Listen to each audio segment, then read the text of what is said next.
Okay, don't make fun of me if I do something wrong, because I've never used one of these. I don't even know what I'm doing. This may not be a good demo because you need to be taking apart something that you can get a wrench on. You know, these square heads, I don't know where they came from, but I guess they came from the pipes. But it's, I don't, I don't know. You can't get a crescent on it usually. You can't get a pipe wrench on it, and you can't. I've got American sockets, 12 point. They won't go on it, and metric 12 points. They won't go on it. If you measure it, it measures about 10 millimeter. But we need to have some kind of regular kind of bolt, something we can take out. The ones that have the regular square head, then we could heat it up and put a socket on it and see if we can get it out. I don't know what I'm doing. Let's try it and see what happens. I don't know. I guess you just push the button and it starts getting hot. I guess we leave this on here until it gets red. Is that right? I mean, I watched some videos on YouTube. Of course, they know more about what they're doing than I do here. I don't know how long it takes it. I think I see it glowing. That's a good sign. Yeah, I like that. Hope this thing works.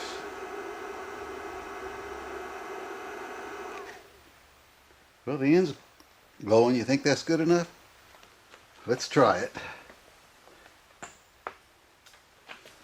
Now, am I supposed to wait till it cools down a little bit to keep from rounding it off, or? I don't know. This may not be a good demo. This may be a fail. But we're going to try it. This particular one, at least I could get on.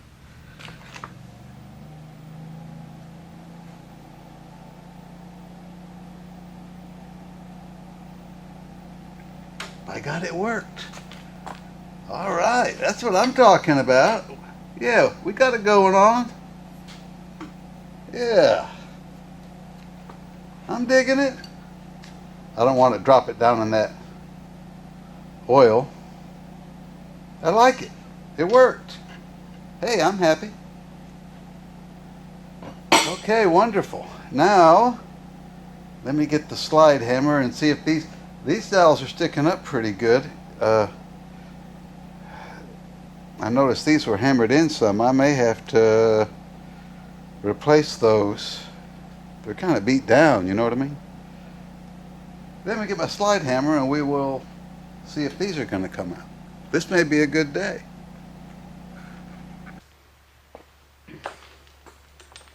Okay, let's see if these dowel pins are going to come out. I wire brushed the, you can't have any rust or grease or anything on here. You know, this collet, if there's a burr on here from them hammering these in, or scratches or messed up spots, you know, then it's going to, the burr is going to, the collet's got to grip on that thing. And if you've got a big burr hanging up off of there, or you're just pulling on rust, you know, it's going to slip off, which this is liable to slip off anyway, because if you know what I mean.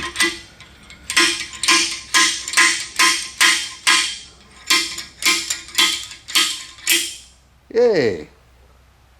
Well, that's good. This could be a good day. I'll go to work on these other three and see how they go. Well, you knew my luck was going to run out sooner or later, and it did. Remember how these were sticking up a little more than normal?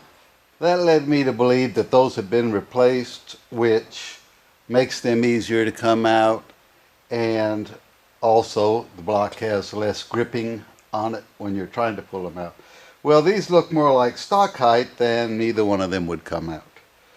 But I thought about, why don't we try the gizmo on it and see if we can heat them up first and try the slide hammer on it then. We'll see if it works.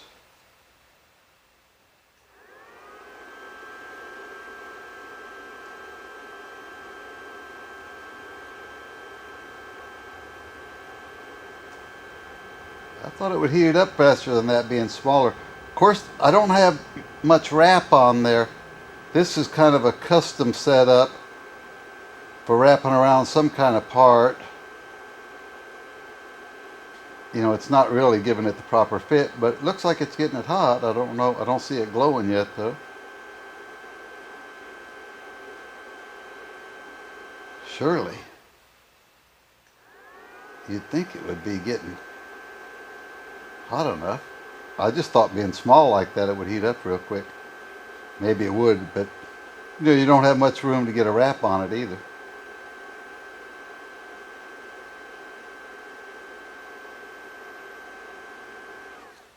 Let's try that, see if we get lucky.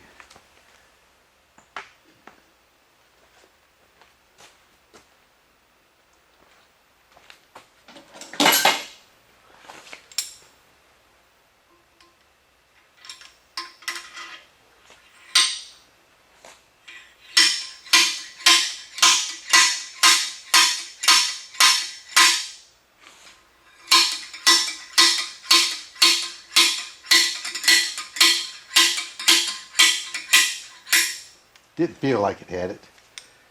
Well, I'll keep ciphering on that.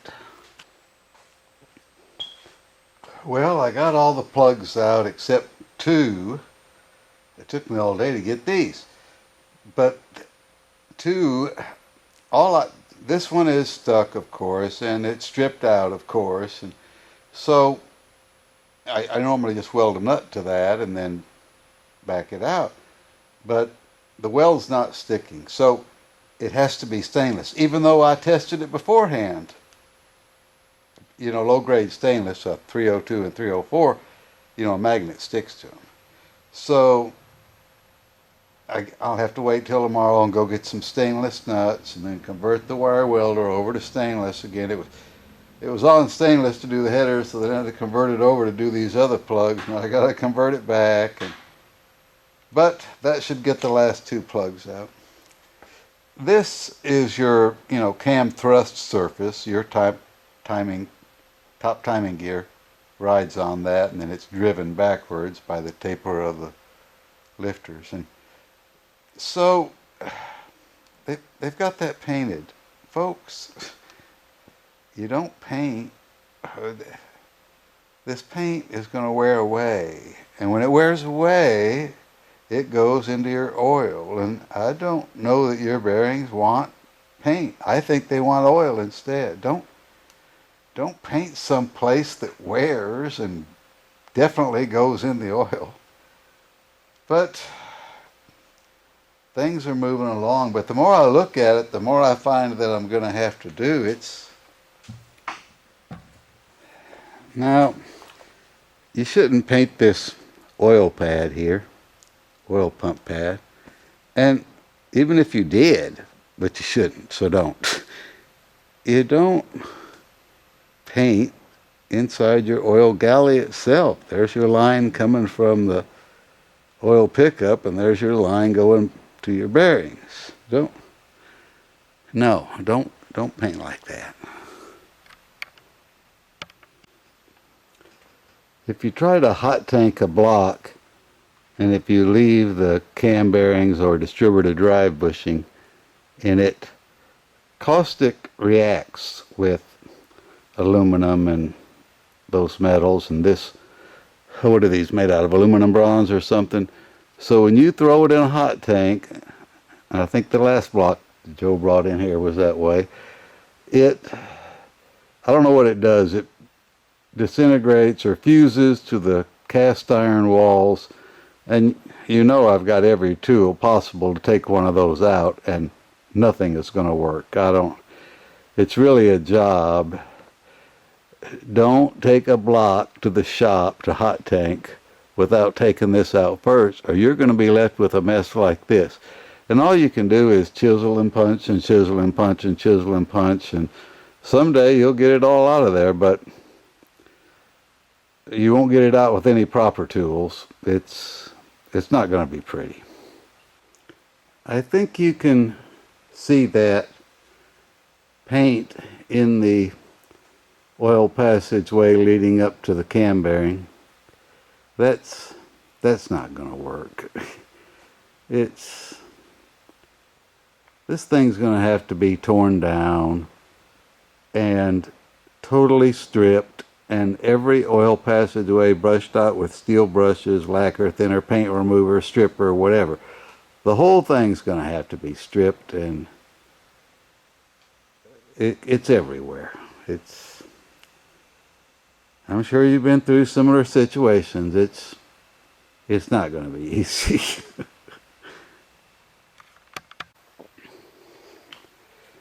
Joe was worried about this stripper damaging these new cam bearings, but I don't think that's going to matter now that we know it needs to be line honed. The line hone holds the block down in the machine by the cam bore, and so once you've clamped that thing down by the cam bearings, you can just chunk those.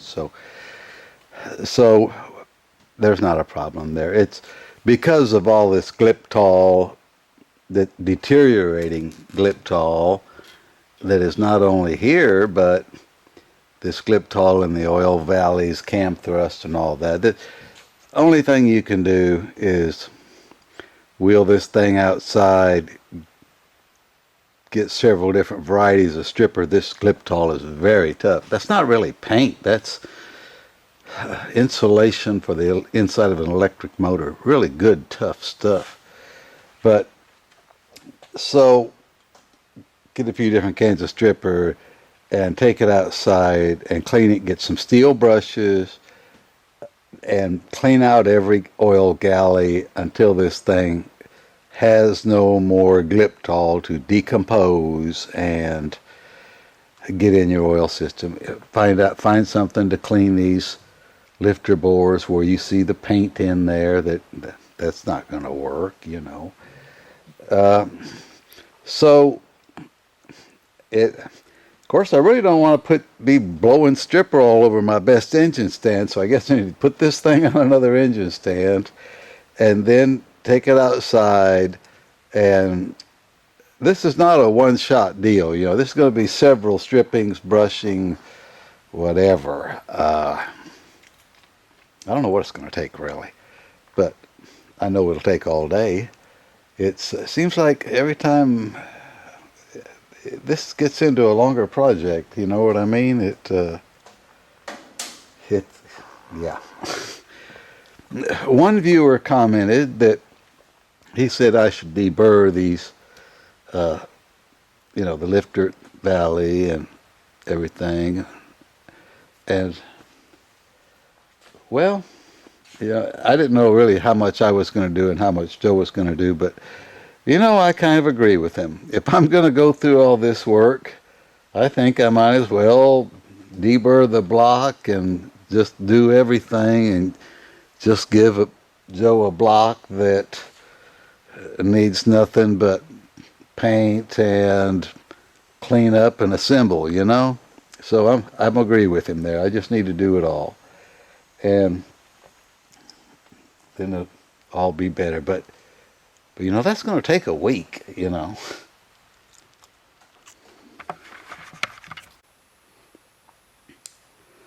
So I think we should rename this video How Not to Clean Up a Block. We're going to do all of this the hard way. See, you wouldn't do this. You would have knocked out that distributor drive bushing in 1 minute before the hot tank, instead of spending 1 hour afterwards.